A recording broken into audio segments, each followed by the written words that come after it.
चौंकाने वाले थे, तो विधानसभा में कैसी तस्वीर होगी? 2014 से हम सरकार में हैं और अब तीसरी बारी हम सरकार बनाने जा रहे हैं। सबसे ज्यादा काम किसानों के लिए अगर हुआ है तो इस सरकार में हुआ है। कितने भी काम कर लो फिर भी कमियां रह ही जाती कि कहीं ना कहीं हमारे से गलती हो गई है, और वो इस अपनी गलती को दूर करके विधानसभा के चुनाव में उनको सीधा जवाब देंगे।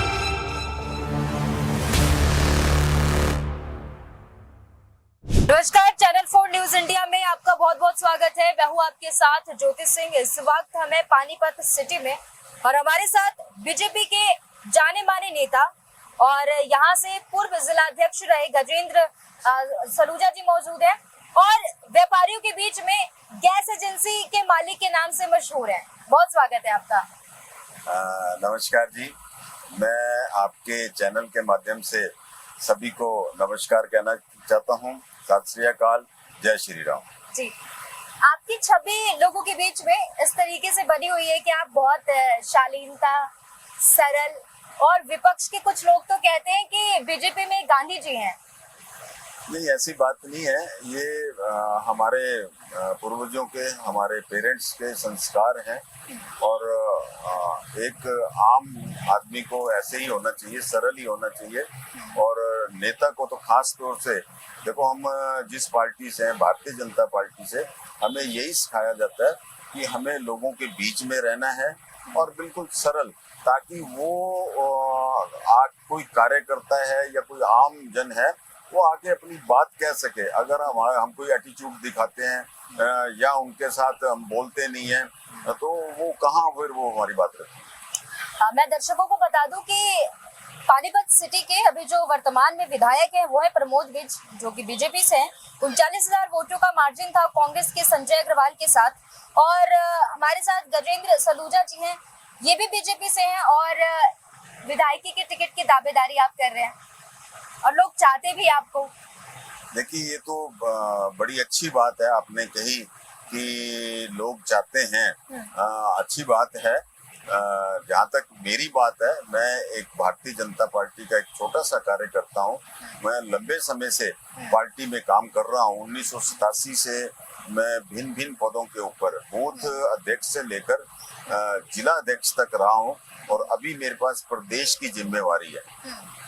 नहीं, कहा ये भी जाता है, मैंने बहुत सुना है कि उस समय जब पानीपत में इक्का दुक्का झंडे नजर आते थे भाजपा के, आप तब से अभी तक भाजपा को समर्थन दे रहे हैं, और वो इक्का दुक्का जो झंडे हैं वो अभी हजारों में तब्दील हो चुके हैं। ये हमारे लिए सौभाग्य की बात है। जिस चीज को हमने चाहा था, हमने सोचा था, जब मैंने अपना होश संभाला 1987 से, मैं तब से पार्टी में हूँ। और मेरे दादाजी, मेरे फादर, वो शुरू से ही इसी पार्टी में थे। तब हमारे बहुत कम कार्यकर्ता होते थे पार्टी में, और जब हम बूथों के ऊपर हमारी लड़ाई होती थी तो हमें कहीं ना कहीं बड़ी मेहनत भी करनी पड़ती थी, लेकिन हमें वो रिजल्ट्स नहीं मिल पाते थे। आज हमें बड़ी खुशी होती है कि 2014 से हम सरकार में हैं और अब तीसरी बारी हम सरकार बनाने जा रहे हैं, और हर एरिया में, हर विधानसभा में हमारे साथ काफी संख्या में कार्यकर्ता भी हैं, लोग भी जुड़े हुए हैं। ये हमारे लिए सौभाग्य की बात है। नहीं, क्योंकि आपने कहा कि तीसरी बार, तो लोकसभा चुनाव के जो नतीजे थे वो तो चौंकाने वाले थे, तो विधानसभा में कैसी तस्वीर होगी? देखिए, लोकसभा की जो आप बात कर रहे हैं, लोकसभा में भी हमारी पिछली बार 10 सीटें आई थी 2019 में। अब की बार हमारी 5 सीटें लोकसभा की आई हैं और 1 सीट हमारी करनाल विधानसभा की आई है। कहीं ना कहीं कुछ कमियां रह गई हैं, उनसे हम सीखते हुए हम आगे बढ़ेंगे। और मैं तो ये कहता हूँ कि 4 तारीख को जैसे ही रिजल्ट आया, हम 5 तारीख से ही हमने उन चीजों को ढूंढना शुरू कर दिया। हर बूथों के ऊपर, हर विधानसभा में कहाँ हमारे से कमियां रह गई, और हम उन कमियों को दूर करके, चाहे वो हमारे कार्यकर्ता हैं, चाहे वो हमारे नेता हैं, चाहे वो हमारे मुख्यमंत्री जी हैं, वो पूरी मेहनत कर रहे हैं कि आने वाले विधानसभा में चुनाव में हम पूरी मेजोरिटी के साथ अपनी सरकार बनाएं। लोकसभा में जो चीजें अधूरी रह चुकी थी, जिससे बहुमत अधूरी थी लोकसभा में, इसे विधानसभा में कैसे पूरा करेंगे और कितनी मेहनत मशक्कत करनी पड़ सकती है? देखिए, ये तो वक्त बताएगा, चुनाव के बाद चुनाव के रिजल्ट बताएंगे। लेकिन मैं इतना अपने विश्वास के साथ कह सकता हूँ कि हम और हमारे कार्यकर्ता और हमारे नेता हम कोई कमी नहीं छोड़ेंगे। तो और उससे हमें पूर्णतः विश्वास भी है कि हम इन विधानसभा के चुनाव में मेजोरिटी प्राप्त करेंगे। निकल के बहुत सारी बातें सामने आई। सामने एक किसान आंदोलन भी आया, जब फिलहाल में किसानों ने दिल्ली कूच किया। सामने खट्टर साहब की नाराजगी भी निकल कर आई। सामने थोड़ा सा जातिवाद फैक्टर भी निकल कर सामने आया। और इन सब के बीच में फिर दीपेंद्र हुड्डा दावेदारी कर रहे हैं मुख्यमंत्री सीट के लिए। और क्योंकि नायब सैनी अभी नए उन्हें कार्यभार सौंपा गया, बतौर मुख्यमंत्री वो कार्य कर रहे हैं।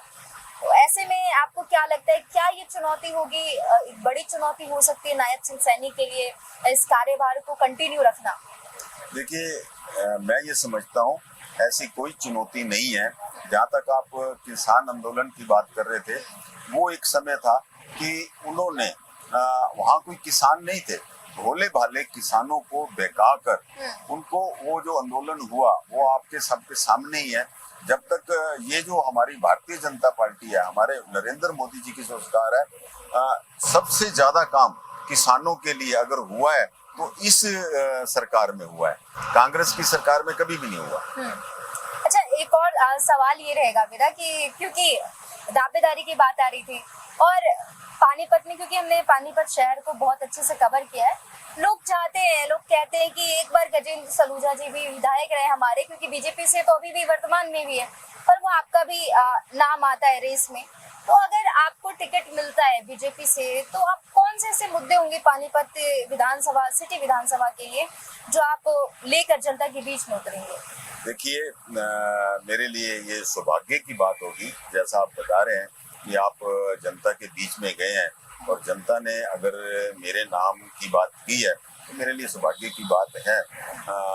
मैं तो ये कहूँगा कि अगर पार्टी मुझे टिकट देती है और जनता मुझे अपना स्नेह देती है, अपना आशीर्वाद देती है, तो पानीपत में, हालांकि हमारे जो विधायक हैं या उससे पूर्व में भी जो विधायक रहे हैं, क्योंकि भारतीय जनता पार्टी, हमारे मनोहर लाल जी जो मुख्यमंत्री रहे हैं, आज वो केंद्र में मंत्री हैं, वो एक सफेद कपड़ों में संत हैं। उन्होंने हरियाणा एक हरियाणवी है, 90 की 90 कॉन्स्टिट्यूएंसियों में एक समान काम कराया है। हर विधानसभा में आप जाके देखिए, पूरी की पूरी 90 विधानसभा में आपको कहीं कामों की कमी नहीं आएगी। लेकिन मेरा एक मानना होता है, चाहे आप कितना भी सुधार कर लो, कितने भी काम कर लो, फिर भी कमियां रह ही जाती हैं। तो आप इनडायरेक्टली आप ये कह रहे हैं कि वो जो कमियां रह चुकी हैं, अभी हैं पानीपत सिटी में, आप उसे पूरा करेंगे? आप मेरा इशारा समझ गई हैं। देखिए, यहाँ इंफ्रास्ट्रक्चर ज्यादा होना चाहिए। यहाँ मेरा जो है भी स्वास्थ्य के ऊपर, एजुकेशन के ऊपर, ये हमें और जोर देना चाहिए। ये हमारे अभी जो सेक्टर है, इनमें हालांकि काम काफी हुआ है, लेकिन अभी और कामों की यहाँ आवश्यकता है, जरूरत है जी।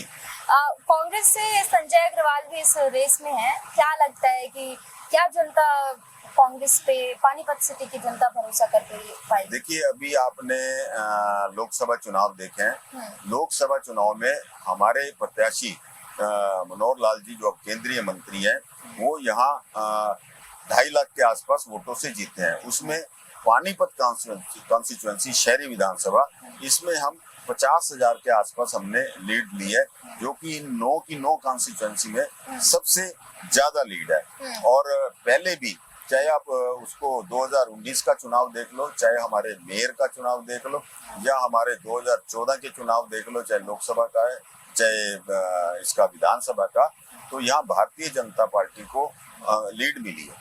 अच्छा, हाँ, नहीं, क्योंकि आप 2019 के नतीजे देख लीजिए, 40,000 की मार्जिन रहना ये खुद में एक बड़ी बात है कि, और ये दिखाता है कि बीजेपी के समर्थक हैं यहाँ पे और बीजेपी की विचारधारा से बहुत सारे लोग ताल्लुक रखते हैं। बिल्कुल जी बिल्कुल।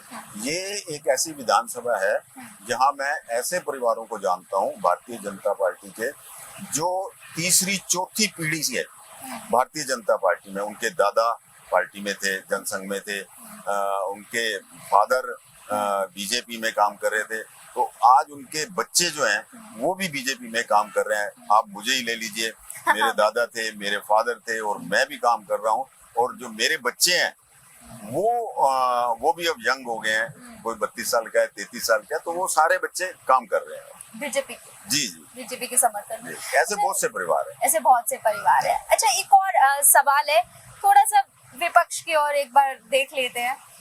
विपक्ष की ओर से एक बात कही गई कि लोकसभा में हाफ, विधानसभा में साफ। ये सफाई किस चीज की होनी है, ये मैं जानना चाहती हूँ। ये आपको मैं बता दूं, ये वो अपनी सफाई की बात कर रहे हैं। लोकसभा में जो उन्होंने झूठे नैरेटिव सेट किए, अब वो सारी चीजें जनता के बीच में आ रही हैं, जनता उनको समझ रही है, और जनता समझने के बाद ऐसा सोचने लगी है कि कहीं ना कहीं हमारे से गलती हो गई है, और वो इस अपनी गलती को दूर करके विधानसभा के चुनाव में उनको सीधा जवाब देंगे। सीधा जवाब देंगे। जो ये नैरेटिव का एक उदाहरण चाहते हैं।